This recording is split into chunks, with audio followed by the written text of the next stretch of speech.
Okay, Oh, so Patch, all right, so guys, everybody, this is the Purpose Project. This is the 5th video with a good friend of mine, Patrick. So I guess, typically what I've done is I've allowed the guests to briefly introduce themselves. You can say, Patrick, you're not in college. Everyone else said, I'm not in college either, but everyone else, it's pretty thing they talk about is, just what's going on in your life right now, basically. oh, I'm just vibing, Yeah. put it simply. Yeah. So Patrick and I, to give a little brief backstory, if you're okay with talking about our past, Yeah, yeah, correct? yeah, yeah, yeah. Patrick and I'm not sure. Actually, I actually don't know too much about Patrick's upbringing. I know we have some similar roots, but I know that basically we were in treatment together, Yeah. and we battled in treatment, and a lot of cases we're still battling out here in this jungle. But yeah, Patrick and we were close. We weren't super close in treatment. I think Patrick was, you know, he got there before I did, and we got to know each other. But Patrick's, Just hang out the groundlands. Patrick's a unique dude, honestly. Like Patrick, not honestly, but Patrick is, he's one of the more unique individuals, anyone will meet, So it's like for myself, I know we have a lot in common. We may express ourselves differently, but ultimately, we have a lot in common. Patrick, you said you had some things you wanted to ask me. I have the notes written out on the thingy. Yeah, Thank God for phones. I know. That's what I was saying. Seriously, it's like I have no clue what I'd be doing without a phone. My phone is like my go-to personally. Like if we're being 100% real here, like on a daily basis, I know for myself, like I'll just be spending most of my time, in my bed just scrolling through Instagram, laughing at stuff, just whether it be memes or whatever. But Oh yeah, definitely memes. what were you gonna say about some questions and stuff? Oh yeah. So when did you start going to treatment? Yeah, for me, yeah. So basically, yeah, guys, I guess I don't really know if I've outlined it. I started going to treatment personally in the summer of 2020. The summer of 2020. So this was like right when COVID was happening. Like this was the beginning of COVID. I went to treatment in the summer of 2020, August 1st, I believe, of 2020. So this is something that was building up. I started my difficulties my senior year of high school. I thought I was gay. You're not? It's not a thing to laugh about. It's like that was whenever I like started, overthinking. Like I was just, started becoming really insecure about myself. Not that being gay is a bad thing at all, but it's like I thought I was, that led to one thing. Then I thought I was a woman, if we're being 100% honest. And then it just escalated to like mania and being in hospitals, psych wards, and then ended up in treatment with Patrick. And Yeah. so, yeah, to answer your question, simply, the summer of 2020 was whenever I was first introduced to treatment centers, that is. Intercept, right? Yeah, Intercept. Yeah, I'm pretty Intercept. pretty open. There's, whenever I first got there, there were individuals forming a coup against Intercept. I remained independent. I was too scared to get involved, or I didn't know enough about Intercept to get involved. For the most part, until the end, stuck it out. And then, I guess this is to anyone out there. This brings up a point, I'm sure Patrick can relate at times when, not necessarily being walked over and told what to do, this and that, but if anyone just like internalizes things for a long period of time, it's just, you're going to burst. Like you're going to explode on someone, something. And, I think that was the one thing, like Intercept for me is like, I had a lot of really good memories and a lot of times when I was very fed up and wanted to leave. So what other questions are you thinking about? What kind of things do you struggle with post-treatment? Yeah. That still pop up every once in a while. For me, I think the biggest things, to be 100% honest, and right now it's like, because I'm not struggling right now, but it's like I do on a daily basis, not like immensely on a daily basis, but like even recently, like last week was horrible. It was like, it felt like a hell week. Like I was being like trained to like get into a frat or like an army or something. Like I was like literally like, just physically drained, mentally just so down and out. But so I guess that thing is like physical fatigue for me sometimes creeps up. And then the big thing for me right now is irritation.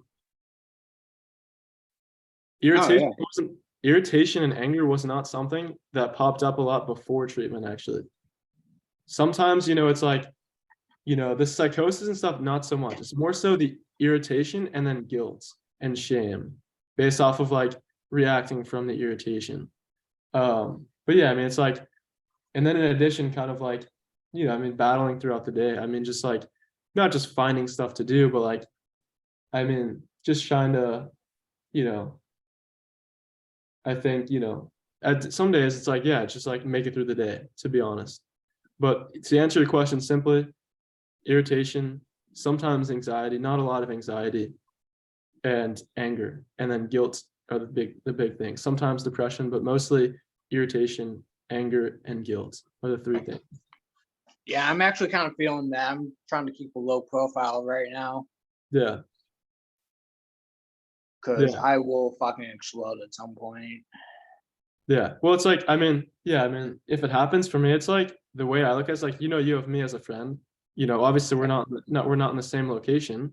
I mean, yes, we're on the same, we're on Earth, but it's like we're not very close to one another. So it's like, I mean, I think basically if you explode and, sometimes you might like, sometimes it's conditional. Someone will only like you if you're a certain way. But it's like, this, like, it's like if you explode, whether it's with family or friends, and they just neglect you and they don't even like pay, like they just ignore you, it's like, then there might be time to try to find, this is for anyone as well. It's like, then it might be time to like, this is a serious thing, like consider other friends. Like, obviously, you might not want to go around like being extraordinarily angry and yada, yada, yada. That goes for me, it goes to anyone. But it's like, if you once in a while show, your emotions and stuff, and people aren't willing to support you, like today, even like I acted out, like I got pretty irritated. And then, I was on the road and this person basically just, tried to push me more off the cliff. And it's like, why would someone do that? It's like, I'm not just gonna take that now. Like before, it's like maybe I was afraid of conflict, right? But now it's kind of like, it's like I'm gonna stand up for myself and anyone else who this person has done the same thing to. Once again, it's like ultimately it's not a huge thing, but it's like you get that, it's like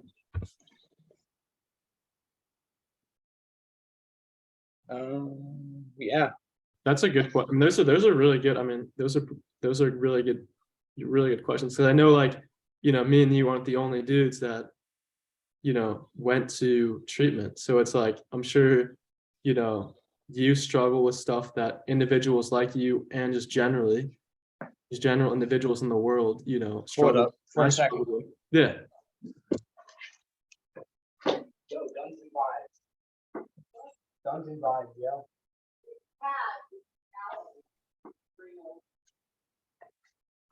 I'm coming. All right. I gotta go inside because my cat is. Ooh, your cat, bro. Yeah. Mr. Moo, bro. Special guest Harper. Dude, I mean, yeah, Mr. Moo was the spirit animal.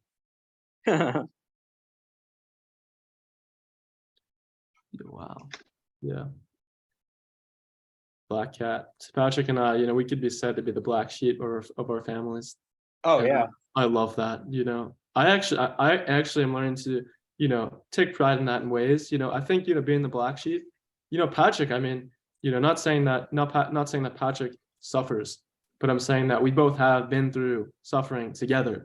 And it's like that's only, better enabled us to make light of situations. Like Patrick today sent me an emoji of an egg. And said something about a gremlin, and something that I wanted to ask Patrick about is his Gmail, because I've never seen any. I've heard of the word king before, obviously, but I don't know if you want to talk about that at all. I don't know how did you think of that? How did that happen? Like it's actually like a really funny fucking story. So I had my original email, which was just my last name, first name, switched at gmail.com, hacked by Chinese, I'm guessing. Yeah. 5 balloons.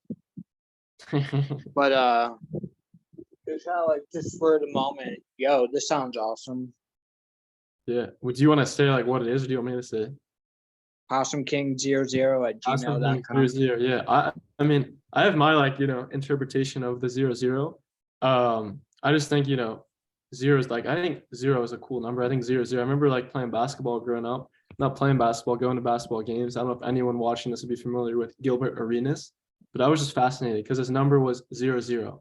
So I guess maybe I've always been inclined to be that person that's kind of out there, unique from my family, unique from the crowd. I know Patrick and I, you know, I can you like if anyone out there like messages Patrick, like Patrick, you got a great sense of humor, like clearly you've been able to make light of whatever you go through and or other individuals around you go through. I mean, I don't know too much about your upbringing and like what led you to treatment, but I know we definitely have spent months together, somewhat getting to know each other. Now I think now we're actually closer than we were before, even though we're Oh, not yeah, totally, dude. But I mean, it's not like we're like best buds, but I think we're on decent terms, if not good terms. I think Yeah. let's see, we probably got, because we started at 206 ish, so 206 plus 20 is 26. So we have like about 10 minutes. So what's another? Do you have another question? Drugs, yay or nay? Yay or nay? Yeah, like for funsies. Ooh, that's intense.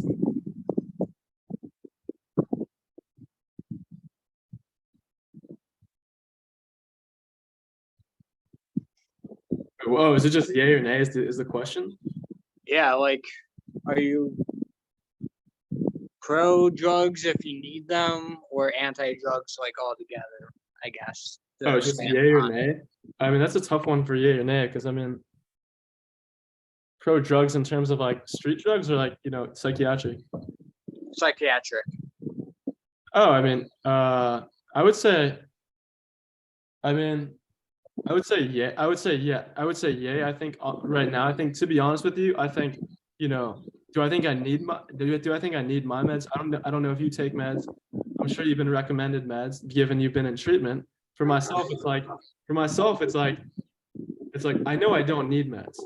I know in the past people like me and you have existed and there hasn't been psychiatric meds and we're still here. So it's like clearly we don't need. Do the meds help? To be honest, I don't. I'm sure they help in ways, but I'm sure they also have side effects. I think for myself, this brings up a great topic of conversation, something that I was talking about with my psychiatrist. Because for myself, like I'm pretty open about myself, and it's like, yes, I like on a daily basis like smoke, like I vape. So it's like, yeah, I know that. A decent amount, to be honest. That started when I was around 18, so I've been vaping for about 5 years, on and off. In treatment, we weren't able to vape for about 6 months. So it's like I've been on and off about that, but I think it's critical. It's like I don't know if I would ever recommend. I haven't really done any hard drugs, to be honest, that I'm aware of. I've done like marijuana, nicotine, alcohol. Like those are the 3 main things. Like I'm super inclined to try out cocaine. People have said that that could like mess up my life, but it's like just like a night, a night of your life, like even just like going to a bar, like a dance bar, like doing cocaine, like just getting absolutely like lit, like that sounds awesome. It's like, and I don't care what anyone has to say about it. It's like, ultimately it's like, whatever, but like I think it's really critical for anybody to find a balance between psychiatric and self-medication. If you're you're loaded up on psychiatric meds, that could fuck you up. If you're loaded up on the other meds, that could fuck you up. At the same time, I think both cases kind of like our bodies, souls, minds, whatever, can handle more than we think, So it's like, for myself, it's like I see you doing that. It's like I don't think like, oh, that's gonna mess your body up. But some people do. And that's just something that you're aware of and that I'm aware of. It'd be interesting, to be honest. An interesting point for for anybody to think about would be like, what if we change the perception? Like, what if we change like, oh, you sometimes, you see a smoker, it's like, what if we didn't think that had a harm on our body? What if we thought that it actually helped? Like, do you think that would change the effects in cases, or do you think not? I'm not necessarily asking you that, but it's like something to be, it's something to thought to be, it's something to think about. Um, I don't know. That was a great question. I mean, like, that's a pretty honest, it's like, yeah, I mean, it's for me, it's kind of like it's not weird. It's like, I don't know how long you've been on meds, like on meds, but I know for some people we were with, it's like they've been on meds since they've been not toddlers, but like uh toddlers since they've Toddler been really plus. young. So I don't know. I mean, there's a whole thing like you might have, I mean, you might have been treated different in treatment than me. I may not have seen some of the things that you've seen in treatment.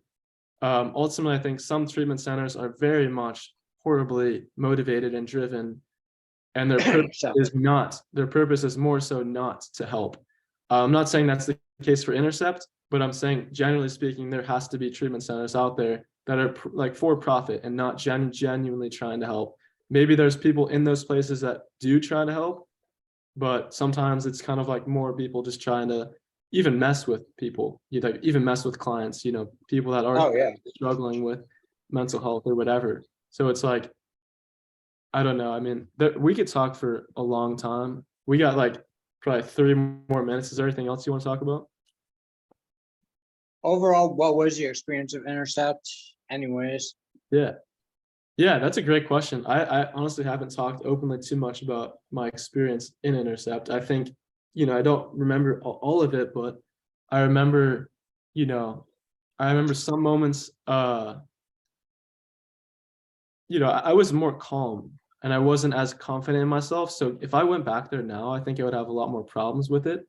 mm, But I mean, I think, generally like, the outline of, stabilization and then trying to help us get into jobs was a good thing. But I think, I think in a lot of ways, prioritization. I think I mean, basically, what happened with me, and once again, I'm not going to speak for Patrick, but basically 6 months of time was spent kind of like not in a prison, but like kind of in like more isolated from society. When we were going to therapy, we had therapy classes, had schooling, and we like could work out, so like we didn't have our phones, we didn't have too much access to anything outside the world. We were able to talk with our families once a week. Um, and it was kind of like we didn't really have too much control of our lives. We were basically put on medication. I was put on medication. You know, I really enjoyed my therapist during that time frame. Steve was the man, Oh bro. yeah, Steve was Um, good. it's Shout like I out definitely Steve. made some things, but Patrick, I mean, I'm not gonna speak for, and then it's kind of like, I mean, as you progress, you get more and more involved in society. We were in a house where we were still getting therapy classes, but also had more access to the outer world. We could go into this town and then eventually move on to this thing called Engage, where you get your phone, and that's whenever you definitely have a job or you have um you're in some volunteer thing, you're volunteering, you have a job or something, and it was generally good. I did not leave there with a good experience. I left there with a very bad experience, terrible, despite like the progress that I've made there and despite how much effort I gave there. I have problems with it. I mean, I think like generally, you know, what should happen in a lot of treatment centers, if it's not working out for someone, oftentimes, the parents don't necessarily give up. But a lot of the times the parents don't know necessarily what to do. And I think the big problem that a lot of people like me and you had with Intercept is that, we weren't being heard. Our parents were listening to Intercept. They weren't listening to us because, they saw us as, needing help. They didn't see us as, maybe they would listen to us, but ultimately they saw us as needing help, which yes, we did, and we still do. But it's like you can still work around that. That's why for me, it's like one of my motivations in life is getting to a position where I can actually be a part of treatment centers and run them better. I think Oh yeah. Intercept could do better. Guys like you, even doing other fun stuff, but like it would take a lot of work to get there, I think, and a lot of networking. But it's like if someone like we've been through it, it's like a lot of people like in treatment, like a lot of those like, like dude, like a lot of the managers, I'm not gonna name drop, like a lot of the managers, I don't even know if they went through treatment.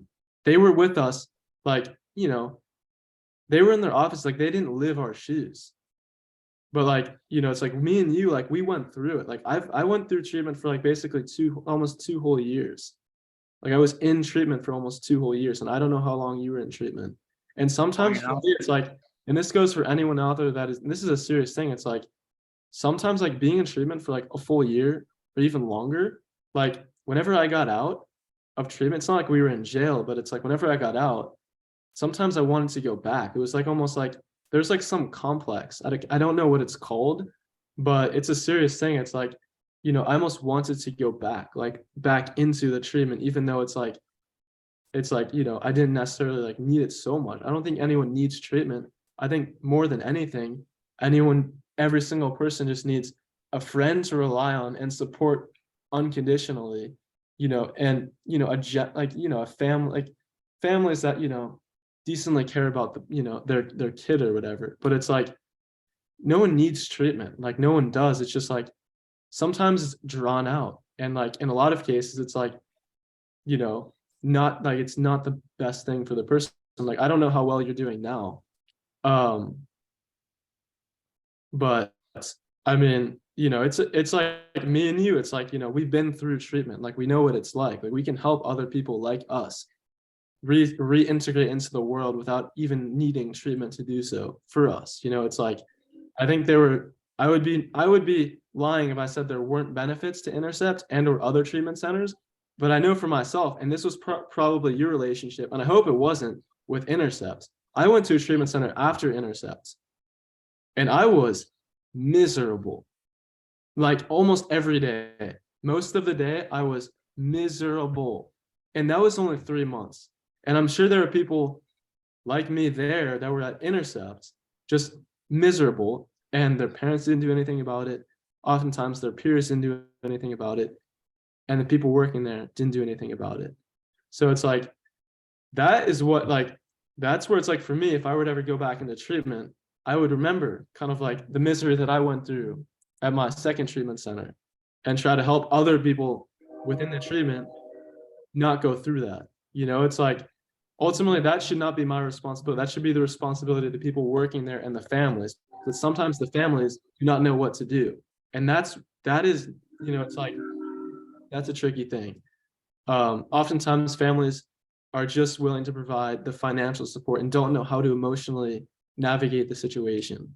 But truly it's like, me and you, we've gotten to the point where it's kind of like, you know, one of my things for the next year is basically staying out of treatment and jail. Those are my Oh things. yeah, of course. Like seriously, for me, it's like, it's like, I know, I had success growing up, but recently it's kind of been like, just getting back on my feet. I work in a restaurant 3 days a week, and that's pretty much about it for me.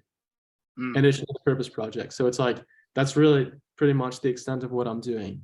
But it's like seriously for me, like I swear, like for me, it's like one of my things. I didn't write it down on my social media because gotta, social media is, it's like whatever, but it's like one of the main fundamental and most real things that I'm focusing on is not getting back into a treatment center and not getting to jail.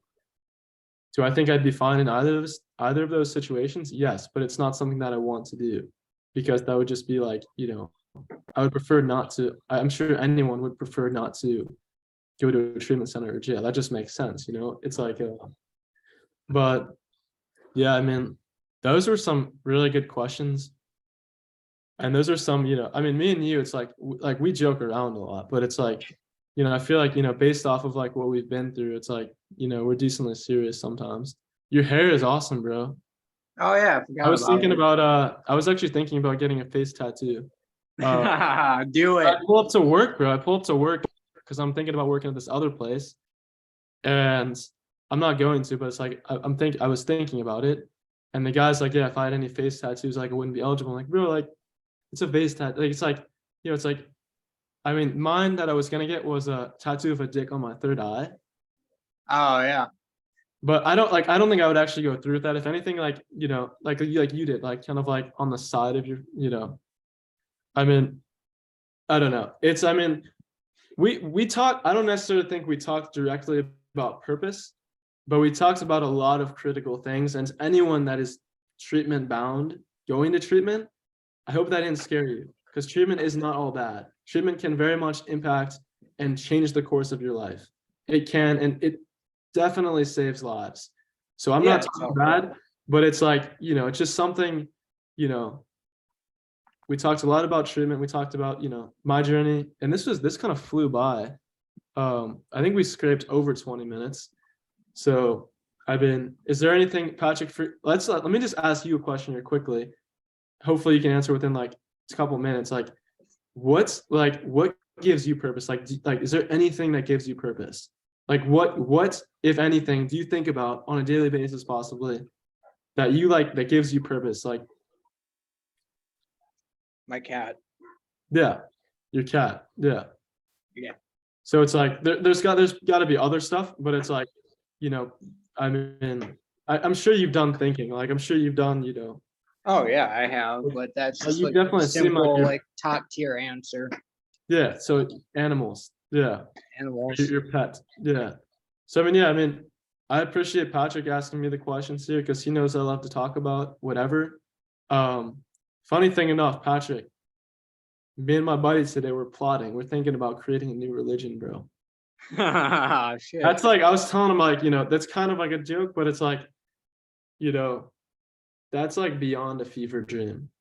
But, you know, in treatment and stuff, you have a lot of crazy conversations. You get to meet guys like Mr. Moo.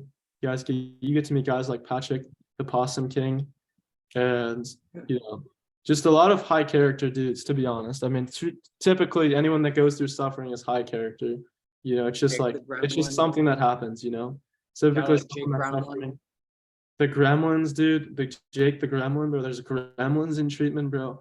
There's cats, bro. There's, you know, there's therapists. There's, you know, there's whatever. I mean, we could talk about a whole boatload of other things. But Patrick, I appreciate you seriously being interested in the Purpose Project. It's the 5th video, hoping to get a bunch this year. And Yeah. we could do another one. We could easily do another one anytime soon. But I think, I mean, I'm not sure what else to talk about at the moment. But music too. I mean, you're wearing headphones, so clearly that gives you purpose. Oh So yeah. Patrick is sneaky. Patrick's got a lot of stuff to talk about here. A lot of stuff that he's probably doing that he's not talking about. Huh? Patrick, bro, am I throwing you under the bus, bud? Nah. Patrick, we battle. We don't battle. Patrick and I get along. We get along. We got those roots, bro. But in all seriousness, I mean, pretty much, guys, this is Patrick. You know, he got me talking about treatment. I got him talking about cats, bro. Dude, actually, another thing before, I had earrings, dude. This is another thing. Oh yeah. But like, one of my ears kept bleeding, and then I took them out, and my ears closed up. And whenever I was out west in treatment, I got earrings, and then wussied out and took them out because I was like, oh, people are gonna think, you know, this and that. But it's like, for me, it's kind of like anyone out there, you know, if you do something like that, if you like to have earrings, if that's something you want to do and you like the look of it, even if your parents don't like it, don't take them out. Just keep being you. You know, it's like, you are like the thing that sticks with you. You know, and this is talking me like more so to the audience, because like I'm sure like you've thought of this, but it's like ultimately it's like, you know, that just reminded me, like the earrings, like I took out my earrings because I was pleasing other people, not myself. I mean, it's like I thought the earrings looked cool, but I still took them out. So it's like, I guess, you know, we've talked a lot about me in this. We can do another one where we focus more on Patrick. But basically, Patrick, genuinely hope you're doing well. I hope your cat's doing well, and whoever else you're hanging out with is doing well, your family even. But I'd seriously appreciate you participating in the Purpose Project. Anyone out there, this is going to be the shirt I'm wearing. Be kind. It's a simple message. Because we never know what someone else is going through on a daily basis. We never know how bad someone's day, even how good someone's day. If someone's having the best day of their lives, still prop them up, keep them going.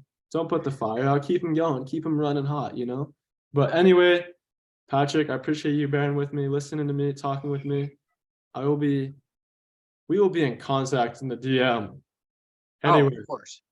Anyway, on the Purpose Project that's watching this, please reach out. I would love to do a video with you. Even if we don't share common roots, even if we haven't been in treatment or school or whatever, sports teams, whatever, I would love to do a purpose project to keep this initiative going, talk about awesome sauce stuff, and keep this thing rolling. So without further ado, we will see you guys soon. See.